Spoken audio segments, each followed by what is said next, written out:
Y voy a continuar ahora con la serie que estábamos teniendo acerca del libro de Génesis.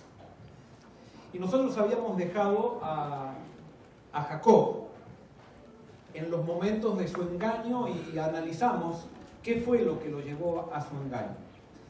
Pero quiero comenzar diciéndoles algo. Conversión no es lo mismo que entrega. Todos comenzamos nuestro camino con Cristo en nuestra conversión y ahí entramos a la salvación. Pero no necesariamente el que está convertido está entregado a Dios. Y en ese camino, en esa conversión que yo hago en mi peregrinaje, Dios comienza a trabajar conmigo con el fin de que algún día llegue a la entrega. Y esa etapa tiene que darse en todos. Es parte del crecimiento. La entrega es el resultado de la conversión. Pero yo puedo haberme convertido y en algún momento frenar mi avance cristiano, frenar mi crecimiento cristiano y dejar mi vida en un formalismo espiritual, si podríamos decir, aunque no sería espiritual, sería medio carnal eso. O sea, mi vida queda en un formalismo rutinario donde aprendí ciertos rudimentos de la religión y lo sigo practicando durante toda mi vida, pero nunca llego a la entrega. El objetivo de Dios es que tú y yo lleguemos a la entrega. Y eso lo vamos a ver claramente en la vida de Jacob. Nosotros vimos, y vamos a ver la dinámica, nuevamente repasar la dinámica del Génesis. Nosotros encontramos en el Génesis, y si me activan el control remoto, por favor Luis, si se activa, porque no tiene pila, estoy apretando.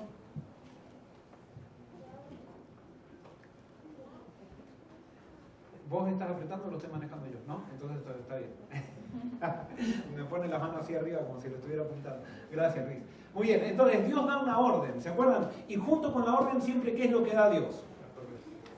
Él da una promesa. ¿Qué espera Dios entonces cuando Él da la promesa? Que nosotros actuemos, demos, de acuerdo a la promesa, demos un salto de fe, hagamos una acción de fe de acuerdo a la promesa. Cuando nosotros tenemos la promesa de Dios y actuamos de acuerdo a la promesa, entonces Dios con el tiempo comprueba que su palabra es fiel y que Él no falla su palabra. Pero nosotros vimos que nosotros tenemos una debilidad. Cuando Dios nos da una orden, en vez muchas veces de mirar a la promesa, nuestra tendencia natural es mirar ¿qué?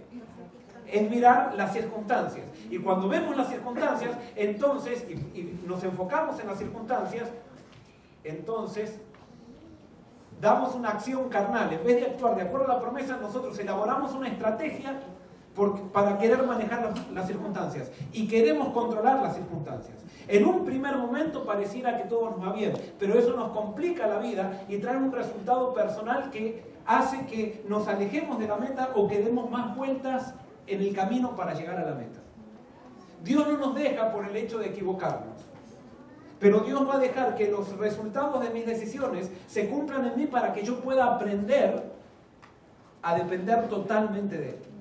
Ustedes van a ver que todos los problemas de su vida, todas las complicaciones de la vida de ustedes tienen que ver por no haber seguido la promesa y no haber dado saltos de fe conforme a la promesa, sino que ustedes y yo hemos querido controlar las circunstancias. Muchas veces hasta no solamente queremos controlar las circunstancias, sino que cuando no confiamos en las promesas de Dios, intentamos de controlar a las personas. Toda persona que no sabe descansar en Dios trata de controlar a otras personas. Y no es que deja de creer en Dios. Pero, por ejemplo, tengo un hijo y no sé qué hacer para que él ame a Dios. Y entonces nos desesperamos y empezamos a forzarlo cuando Dios me dice que yo tengo ¿qué tengo que hacer? Tengo que hablarle, pero nunca puedo forzar la vida espiritual. La vida espiritual no se fuerza. La vida espiritual se transmite, pero no se fuerza. Y entonces muchas veces o logramos forzar a nuestro hijo y entonces aprende a andar como un robotito, o sea, que le dimos cuerda y se porta muy bien, pero después llega cuando es adulto, sigue en la iglesia pero sin ningún tipo de fervor. O sea, se aferra a la iglesia pero nunca vemos que se aferra a Cristo. O vemos el otro caso de la persona que fue como un robotito, pero cuando se aleja de los padres, ¿qué pasa? Hace lo que quiere y uno dice, pero si hice lo mejor, lo controlé de la mejor manera. El problema es que yo no puedo controlar a nadie. Eso es un principio bíblico. En la Biblia nosotros vemos que el control no es de Dios, el control es de Satanás. Y por eso nosotros tenemos que tener mucho cuidado con esto. Pero bueno, allí nos encontramos con Jacob. Jacob había conseguido la primogenitura y había engañado a su padre. Vamos a ver el cuadro. Ustedes ya hemos predicado acerca de la escalera de Betel, un mensaje muy lindo que tiene la Biblia. Pero hoy vamos a ver el cuadro que ocurre después que Job engaña a su padre. Vamos a Génesis capítulo 27. Génesis capítulo 27.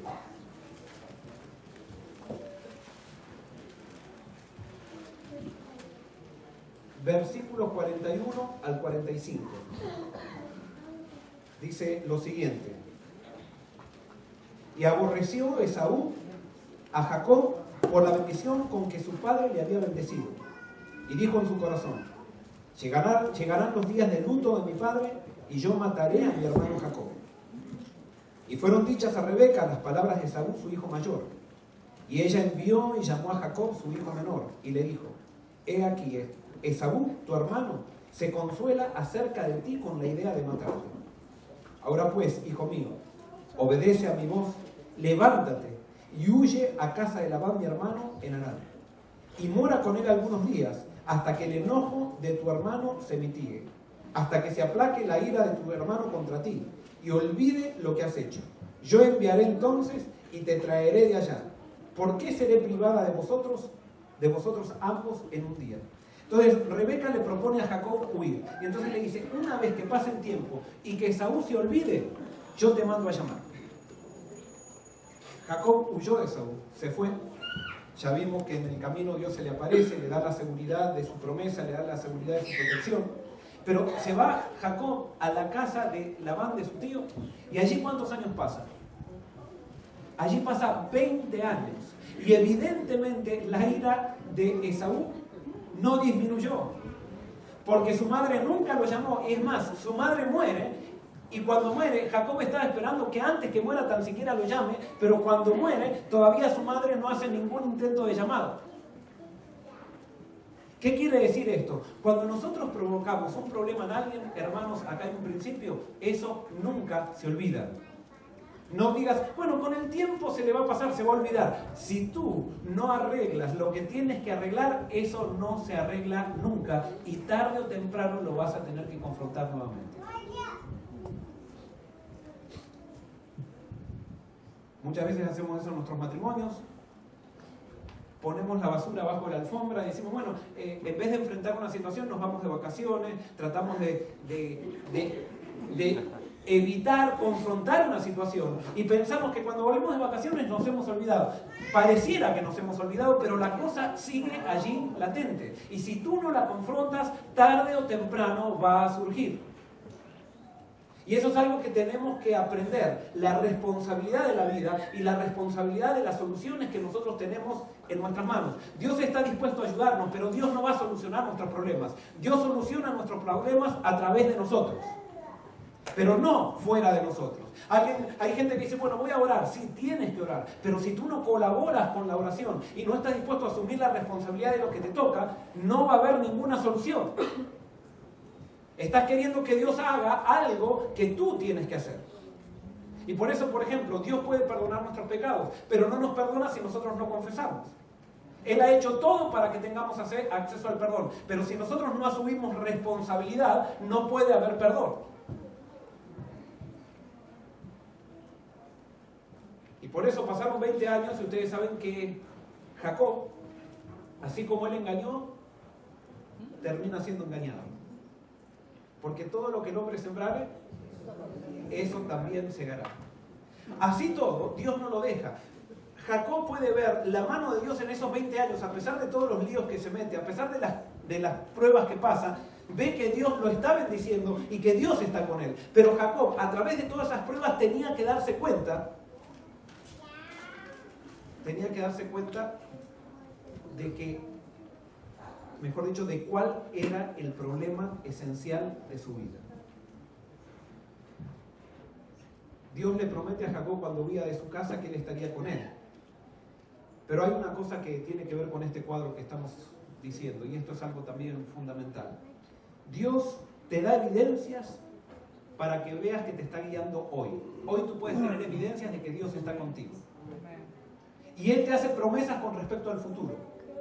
Pero si tú analizas las circunstancias, siempre las circunstancias van a desafiar las promesas que Dios te hizo para el futuro. Dios te da evidencias para hoy, pero no te da evidencias para mañana. Si tú miras a mañana y empiezas a decir, no, pero ¿qué va a pasar mañana? Cuando Dios te llama, siempre tu fe te va a faltar. Porque Dios no te pide que te fijes cómo Él va a hacer las cosas, sino lo único que te pide es que confíes en su palabra, en lo que Él te dice. Y Él hoy te da evidencias de que está contigo, por lo tanto no determines tu presente por las cosas que ves o que no ves en el mañana. Para mañana usa la promesa de Dios. Para hoy usa las evidencias que Él te da de su amor.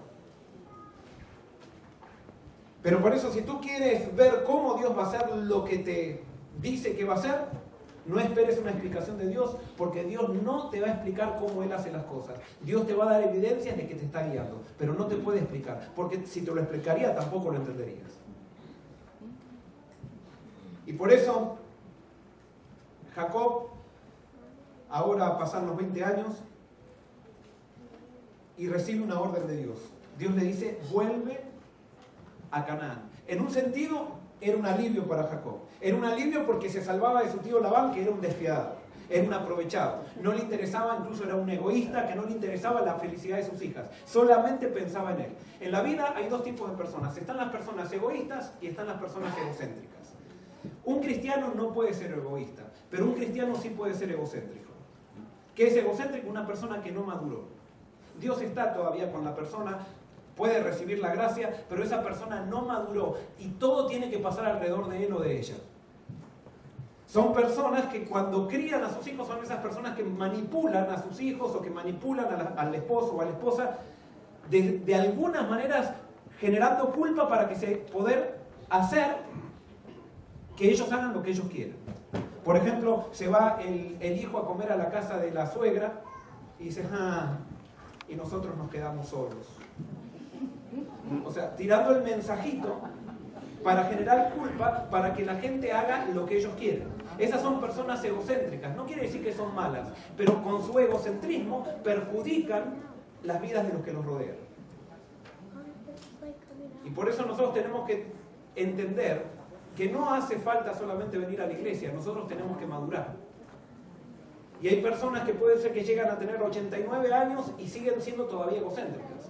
Y siguen pidiendo que todo gire alrededor de ellos, quieren controlar a todo el mundo, y eso hace la vida de los que están alrededor. Tienen que tomar dos decisiones: o se desconectan emocionalmente para no sufrir toda la manipulación, o discuten. Y la mayoría prefiere desconectarse emocionalmente. Entonces, cuando se desconectan emocionalmente, la persona empieza a sufrir y decir, ¿por qué nadie me atiende emocionalmente? Es lo que pasa, que no dejas, porque estás queriendo controlar a todo el mundo. ¿Se entiende? Pero bueno, ese no es el tema de hoy. Es interesante. Eso posiblemente lo analice Ahora, ¿por qué las cosas irresueltas siempre las vas a tener que confrontar? Ahora, ¿por qué Job no resolvió su problema con Esaú antes? ¿Por qué no resolvió su problema con Esaú antes? ¿Saben por qué? ¿Qué dije? Job dije, perdón, Jacob. ¿Por qué Jacob? Gracias. ¿Por qué Jacob no resolvió su problema con Esaú antes? ¿Saben por qué? Porque no tenía la capacidad para resolverlo. Él no se daba cuenta realmente de lo que había hecho. Él no se podía dar cuenta realmente de dónde estaba el problema. Y sin duda, nosotros vemos que cuando él engaña a su padre, empieza la tensión con Esaú. No vemos ningún versículo de la Biblia que diga, y Jacob fue y habló con Esaú y le pidió perdón. No, generalmente cuando nosotros nos equivocamos, ¿qué es lo primero que tratamos de hacer? Justificar por qué hicimos lo que hicimos. Y entonces Jacob habrá analizado y decir, no, si Esaú nunca le interesó la primogenitura. Esaú, al final, cuando hacíamos el culto familiar, él siempre estaba jugando y queriendo irse a casar. Así que yo realmente, está bien, me equivoqué, no lo hice bien, pero él no se la merecía. Es más, Dios le había prometido a mis padres que yo iba a ser el primogénito. Entonces comienza a haber un montón de justificaciones que no nos permiten solucionar los problemas que nosotros mismos causamos. Y por eso Dios muchas veces nos llama, cuando nosotros pasamos por una crisis que nosotros provocamos, Dios nos saca de ese lugar para que tomemos perspectiva. Y entonces, cuando nos saca de ese lugar, nos permite pasar por las mismas situaciones que nosotros provocamos. Para que empecemos a darnos cuenta realmente dónde está el problema y dónde estuvo el problema. ¿Se entiende? Dios no nos deja, pero Dios es un Padre amante. Y como nos ama, Él pretende que crezcamos. No solamente que nos salvemos, sino que Él pretende que crezcamos, porque a Dios le gusta compartir el peregrinaje conmigo. No le gusta llevarme en una carretilla, sino que Él quiere enseñarme para que yo, junto con Él, pueda empezar a vivir una vida inteligente. Y por eso aquel que no quiere pensar no puede ser cristiano verdadero. Aquel que no quiere crecer no puede estar en el camino de Dios. Aquel que quiere seguir siendo egocéntrico toda la vida no puede. O sea, tarde o temprano va a rechazar a Dios si es que quiere seguir deliberadamente en esa actitud. Porque Dios, el plan de Dios, Él me acepta así como estoy, pero me ama demasiado como para dejarme así. Y entonces Él va trabajando conmigo. Y en la medida que yo crezco, eso va produciendo plenitud en mi vida. Cuando yo dejo de crecer, es que empieza a haber estancamiento. Y cuando empieza a haber estancamiento, no hay gozo cristiano. Y por eso, si tú quieres analizar en qué etapa de tu vida estás, tú analizas, ¿hay gozo cristiano en mi vida? ¿Hay fervor? ¿Hay alegría? Si no lo hay, es que dejaste de crecer en algún momento. Y entonces nuevamente comienza... Acércate a Dios, pero cuando Dios te revele cuáles son tus problemas, no trates de justificarlos, sino entrégaselos al Señor. Muy bien, entonces ahora Jacob vuelve, se libera de Labán, pero ahora cuando decide volver para Canaán, le dicen que su hermano venía a su encuentro. ¿Y cómo venía? Con 400 hombres. Jacob estaba pensando, ¿se habrá olvidado mi hermano? Y cuando le dicen los siervos, mira, tu hermano viene y no viene solo, viene con 400 porque ahora es general de un ejército y viene con 400 hombres armados. Eso le dio la evidencia a Jacob que su hermano no se había olvidado.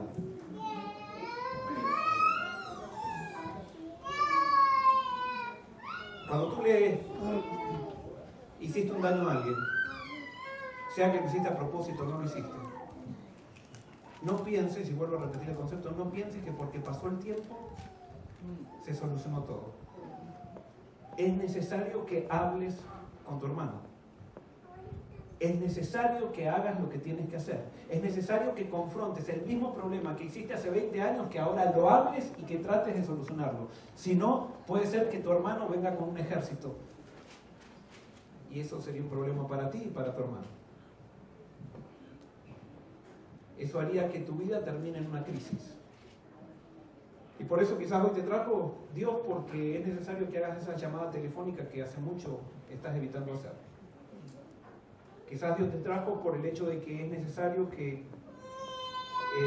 te cruces a tu vecino y le digas lo que tendrías que haberle dicho hace mucho tiempo. O es necesario que hables con tu hijo o con tu hija de aquella situación que la hemos tapado y que nunca se ha resuelto. Y entonces ahora Jacob comienza a dar evidencias de arrepentimiento, porque Jacob todos estos 20 años realmente se había arrepentido, pero no tenía la seguridad del perdón de Dios, porque todavía le faltaba confrontar la situación. Y entonces él comienza ahora, cuando ve que su hermano se acerca, comienza a mandarle regalos. Eso se llama restitución. Él comienza a hacer algo para poder solucionar el problema. Y cuando se acerca a su hermano, no se acerca con prepotencia, sino que se acerca diciendo, él manda siervos con muchos regalos, le dicen, díganle a mi Señor que yo le mando esto. ¿Qué quería darle Jacob a entender a Esaú? Era que él no venía a buscar ninguna primogenitura. Es más, a Jacob ya ni le interesaban los bienes materiales de la primogenitura. En un momento posiblemente le hayan interesado, pero en este momento ya no le interesaban. Él quería mostrarle que Dios lo había bendecido y le empezó a mandar muchísimos regalos para que vea que lo material a él no le importaba. Es más, no le interesaba tampoco ni la primogenitura en sí. Él no tenía la culpa de que Dios lo haya elegido para ser el primogénito, pero es más, no estaba ni queriendo reclamar ni queriendo refregarle eso en la cara de Saúl. Y cuando le empieza a mandar los regalos, llegan los siervos y los siervos dicen, él sigue avanzando. Entonces imagínense, la ansiedad de Jacob aumenta, no solamente por su situación espiritual, porque ahora Satanás comienza a actuar en su mente a decirle, tú, o sea, no has cambiado nada, lo que has hecho ha sido demasiado grande. Y ahora estás poniendo a riesgo a tu familia, porque ahora no solamente corría riesgo él, sino que corría riesgo toda su familia. Entonces él divide, hace una estrategia humana para solucionar su problema. Él estaba acostumbrado a solucionar las cosas humanamente. Y entonces divide a los campamentos en dos. Y él pensaba que con los regalos, que eran también estrategias que él tenía que hacer, pero también eran estrategias que quizás se iba a sentir tranquilo, pero él se daba cuenta que a medida que hacía más cosas, más ansiedad tenía. ¿No te ha pasado eso? ¿Tienes un problema? Y haces cosas y piensas que proyectándote y haciendo esta estrategia vas a estar tranquilo, pero la paz no llega. ¿Y sabes por qué la paz no llega? Porque tú tienes que tener un encuentro con Dios. Y vamos ahora sí a Génesis, capítulo 32, versículos 22 al 24. Jacob no podía dormir. Génesis 32, versículos 22 al 24. Y dice: y se levantó aquella noche Jacob, y tomó sus 2 mujeres y sus 2 siervas, y sus 11 hijos, y pasó al vado de Jaboc. Los tomó pues, e hizo pasar el arroyo a ellos, y a todo lo que tenía. Y así se quedó Jacob solo, y luchó con él un varón hasta que rayaba el alba. ¿Cómo se quedó Jacob? Solo. Las batallas espirituales se luchan en soledad. Tú tienes que tener un encuentro con Dios que sea a solas. Y a veces lo que más queremos evitar es ese encuentro con Dios a solas. Cuando hay una incomodidad con nosotros mismos, evitamos la intimidad. Cuando nosotros tenemos problemas emocionales,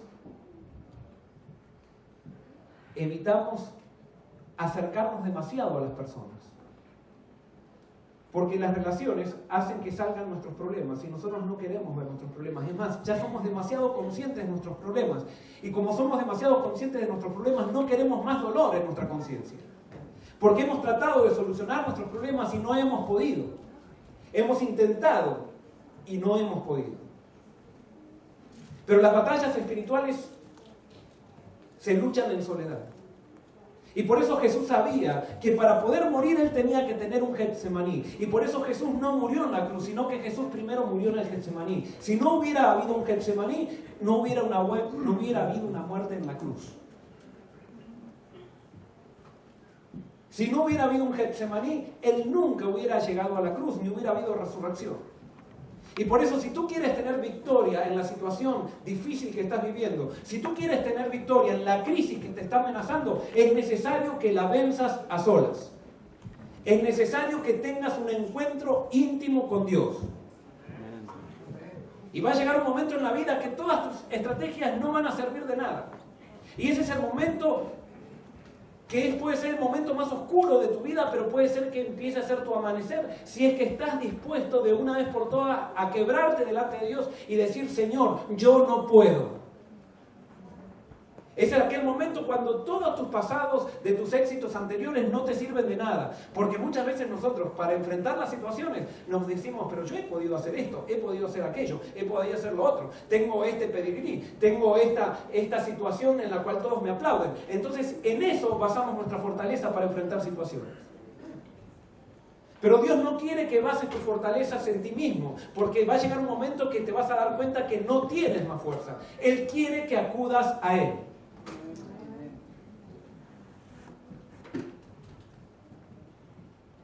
Y ¿sabes qué? Cuando tú buscas a Dios y lo buscas quebrado, lo buscas porque ya no tienes nada más para hacer, lo buscas desesperado, dice Dios: bienaventurados los pobres en espíritu, porque de ellos es el reino de los cielos. Dios va a aparecer en el acto, pero así como Dios aparece, tú sigues siendo de alguna manera el mismo. Y Dios aparece para ayudar a Jacob, pero Jacob, ¿qué piensa?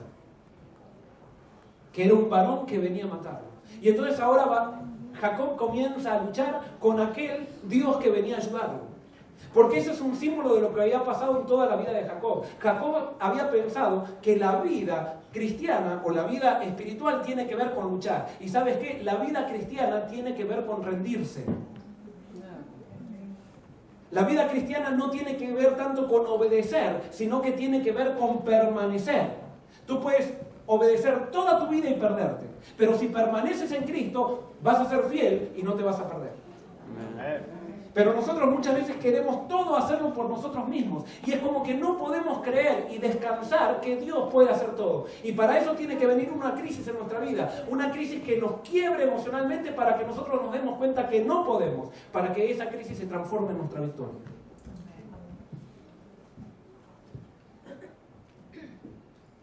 Y parece que Jacob había desarrollado mucho músculo durante los años.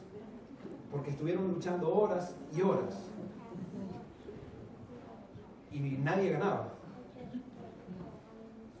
Claro, Jesús, que era Jesús el que se había venido a salvar a Jacob. Jesús estaba, me imagino que estaba luchando con un levito así. Jesús estaba provocando una lección de vida en Jacob. Estaba queriendo hacer entender a Jacob cómo había sido su vida. Jacob no había tenido descanso. La vida de Jacob había sido una vida de lucha.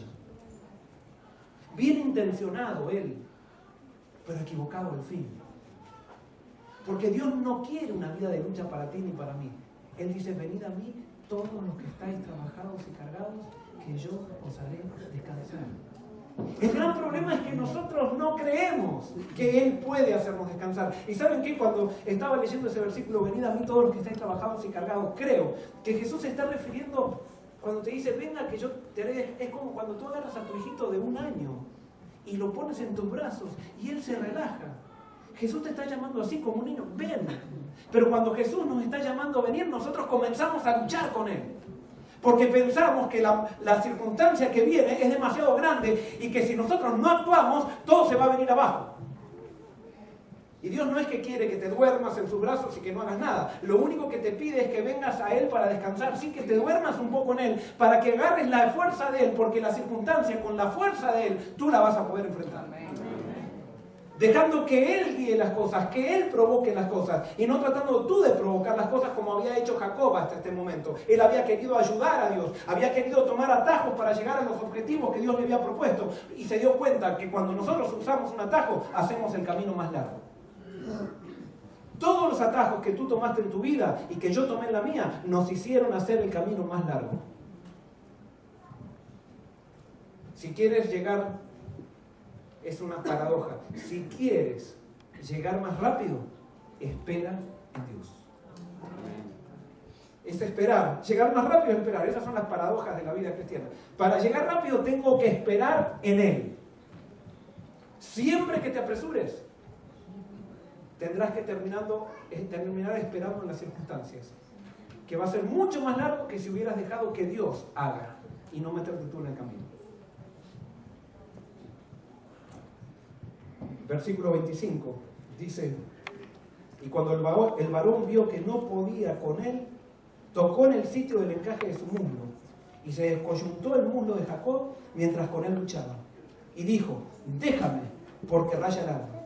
Y Jacob le respondió, no te dejaré si no me bendices. Tocó el encaje del muslo de Jacob. Jesús tuvo que hacer una herida en Jacob.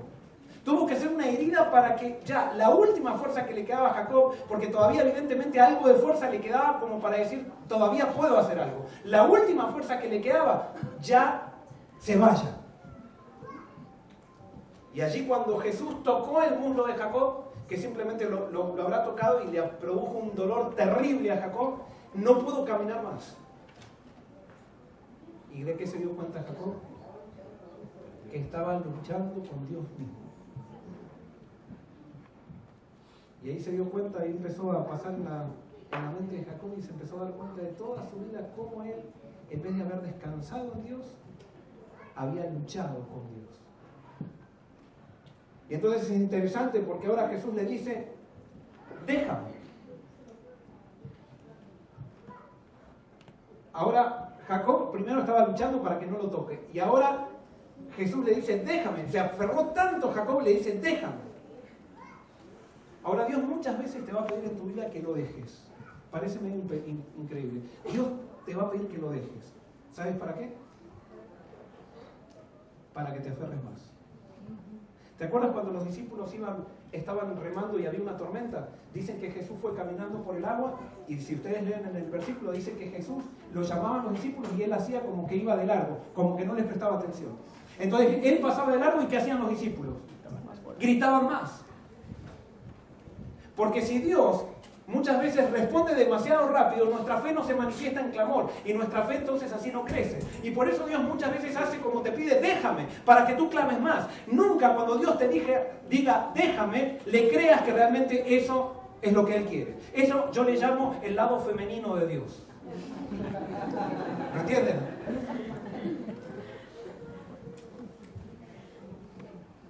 Cuando tu esposa te dice, déjame sola, no la dejes, por favor.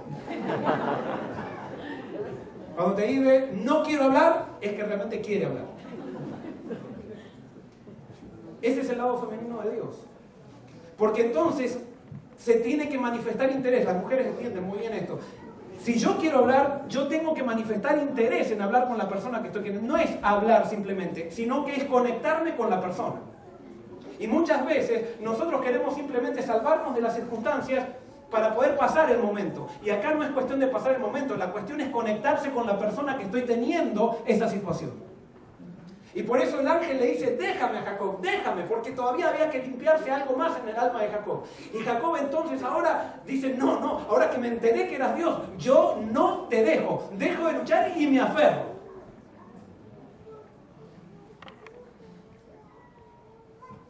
Jacob ahora dejó de luchar y se aferró. Yo no sé cuál es tu circunstancia hoy, pero entiendo que Dios nos trae algo con un propósito. Y puede haber alguien que aquí necesita este mensaje. Hoy Dios te pide que dejes de luchar y que cambies tu fuerza en luchar en aferrarte. Va a cambiar la cosa diametralmente en tu vida. Tienes que aferrarte, no luchar. Jacob ganó cuando perdió. Se hizo fuerte cuando se reconoció totalmente débil. Esa es la crisis más grande del ser humano. Porque algo siempre quiero dar yo. Algo siempre quiero quedar con lo que me quiero quedar. Mientras no llegue esa crisis total en tu vida, no hay entrega. Y si no hay entrega, no hay plenitud y paz. Es necesario hoy que entregues. Y sigue el versículo 27. Dice, y el varón le dijo, ¿cuál es tu nombre? Y él respondió, Jacob.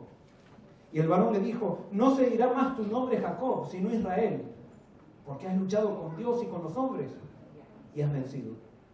Entonces Jacob le preguntó y dijo, declárame ahora tu nombre. Y el varón respondió, ¿por qué me preguntas mi nombre? Y lo bendijo allí. Y llamó Jacob el nombre de aquel lugar Peniel, porque dijo, vi a Dios cara a cara y fue librada mi alma. Cuando Jesús le pregunta a Jacob, ¿cuál es tu nombre? ¿Qué le estaba diciendo? ¿Cuál era el nombre de Jacob? ¿Cuál era? No era Israel. Engañador. Engañador. O sea, a nosotros Jacob nos suena a Jacob, pero cuando lo llamaban a él, decían engañador. El que toma por el talón, vení. Bueno, ven, no eran argentinos. Ven, o sea, continuamente, cuando decían el nombre de Jacob, era un recuerdo de su pasado. Engañador. Cada vez que lo llamaban, lo conectaban a Jacob con su pasado. Y quiero decirte algo, cuando Cristo se encuentra contigo, cuando Él viene para tomarte porque tú estás preparado para la entrega, Cristo no quiere que mires más a tu pasado. Él te va a dar un nombre para que te proyectes al futuro. Amén. Es necesario de dejar de mirar para atrás Porque cuando estás con Cristo, Él te motiva y te da la fuerza para que empieces a vivir mirando hacia adelante. Y por eso ahora Él le cambia el nombre. Ya no es un nombre que tiene que ver con su engaño, con sus fracasos, con toda su impaciencia, con sus características personales, sino que ahora Dios le da el nombre que iba a caracterizar la vida futura de Jacob. Alguien que luchó con Dios y venció. Impresionante, que Dios se deje vencer. Imagínense qué humilde que es Dios. Porque a nosotros no nos gusta decir, Dios, el Dios del universo, dice, Jacob, me venciste, me derrotaste. ¿A quién le gusta? A nadie le gusta admitir eso. A nosotros nos gusta siempre estar diciendo, nosotros podemos, ¿quién se cree que a mí me va a vencer? Dios. Y Dios dice, yo quiero que me venzas. ¿Y sabes cómo me vences? Dice Dios. Tú me vences cuando no me dejas. Amén. Tú me vences cuando te aferras. Tú me vences cuando crees lo que te digo. Y Dios cambió el nombre de Jacob a Israel. ¿Sabes qué? Dios hoy quiere cambiar tu nombre. ¿Cuál es tu nombre hoy? ¿Cómo te llamarías si te llamaran como en la época de la Biblia que te llamaban con tu pasado? ¿Cómo te llamarías? Y hay algunos que le ponen sobrenombres que llevan ese estigma. Pero a Dios le gusta dar nombres nuevos, no dar sobrenombres. Y Dios quiere llamarte vencedor. Pero para ser vencedor tienes que ser derrotado. Tienes que estar dispuesto a aceptar la crisis por la cual estás pasando. Tienes que estar dispuesto a aceptar los caminos de Dios a pesar de que no los entiendas. Y decir, Señor, aquí estoy yo. Yo no puedo. Solamente tú puedes en mí. Y llamó Jacob el nombre de aquel lugar Peniel, porque dijo, vi a Dios cara a cara y fue librada mi alma. Todos, absolutamente todos, tenemos que tener un encuentro con Dios a cara a cara. Si vamos sin deseos de estar con Él, si vamos porque nos obligan, puede determinar nuestra destrucción en ese encuentro. Pero si vamos porque realmente nosotros hemos respondido al llamado de Dios que continuamente nos está llamando, ese encuentro con el Dios Santo se va a transformar en nuestra victoria. Y va a cambiar nuestra vida. Y dice el versículo 31, y cuando Jacob había pasado Peniel, le salió el sol y cojeaba de su cadera. ¿Se acuerdan cuando estaba en Betel? Dice que llegó a un lugar, estaba deprimido Jacob, y dice, y el sol se puso. ¿Cuántos años tuvieron que pasar para que el sol salga nuevamente en la vida de Jacob? 20 años. En esos 20 años Dios le fue mostrando a Jacob cuál era su problema, porque él no se podía dar cuenta de un día para el otro. En este trayecto Dios te está mostrando cuál es tu problema. Y Él te llama, ven, que yo te haré descansar, te tomaré como un bebé, deja de luchar. Deja de intentar obedecer. Y simplemente ven y permanece en mí, sé fiel. Yo quiero que seas fiel, no obediente. Cualquiera puede ser obediente, pero solamente el que descansa en Dios puede ser fiel.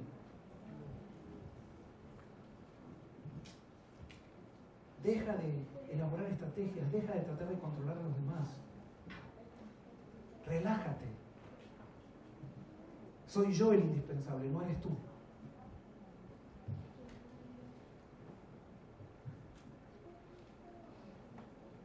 Somos derrotados cuando confiamos en nuestras propias estrategias y somos vencedores cuando nos aferramos a las promesas de Dios. Si queremos ser parte del reino de Dios, dice el mensaje a las iglesias, y en todo el mensaje a todas las iglesias dice, al que venciere. ¿Qué es vencer bíblicamente? Es ser ¿qué? Es ser derrotado, es rendirse. Quiero que lo entiendas y tengo que entenderlo yo. Ser vencedor es aprender a perder. Y cuando aprendas a perder, te vas a aferrar tanto de la pierna de Dios que vas entonces a vencer. Porque tu incapacidad, tu sentimiento de pequeñez, te hará aferrarte al Dios Todopoderoso. Y todo lo podrás en Él, que te fortalecerá. Tus cicatrices después de morir se transformarán en el recuerdo de tu victoria. Y por eso yo no sé cuál es la crisis que estás pasando. ¿Cuáles son las heridas que esa crisis te está pasando? Pero si te rindes, cuando mires atrás esas heridas, se van a transformar en el recuerdo de tu victoria. Y Jacob desde ahí fue rengo por toda la vida. Pero ¿saben qué? No era un rengo miserable, un rengo que se quejaba de su... Sino que ¿quién le había causado ¿cómo se podría? La renguez, la remura, no sé cómo se dice. La renguera, gracias. ¿Quién le había causado la renguera? Dios mismo. Pero para que camine durante toda la eternidad con Él. Y muchas veces Dios tiene que causarte renguera para que puedas caminar por la eternidad con Él. Y gracias y gloria a Dios por nuestras rengueras, porque son el recuerdo de nuestra victoria. Y ¿sabes qué? Cuando estemos en la eternidad ya no va a haber renguera, no va a haber ceguedad, no va a haber ningún problema. Pablo ya no va a ser ciego, él va a tener la vista. Jacob ya va a caminar y va a correr. Pero va a haber alguien que va a permanecer con las heridas por la eternidad. Y esa persona es Jesús. Y cada vez que Él nos muestre las heridas, nos va a recordar de nuestra victoria. Cada vez que Él vea las heridas por la eternidad, nos va a decir: te tengo esculpido en mis manos y esa es mi victoria. Mis heridas son tu victoria. Y por eso Dios sufrió para que tú no sufras. Puede ser que cause dolor en tu vida, pero Él no te hará sufrir. Pero tú muchas veces, por evitar el dolor, te metes en una vida de sufrimiento porque no estás dispuesto a confiar en las promesas de Dios. ¿Quieres tener un nuevo nombre? ¿Quieres que el sol salga en tu vida? Ven a Peña. Que Dios te bendiga. Amén.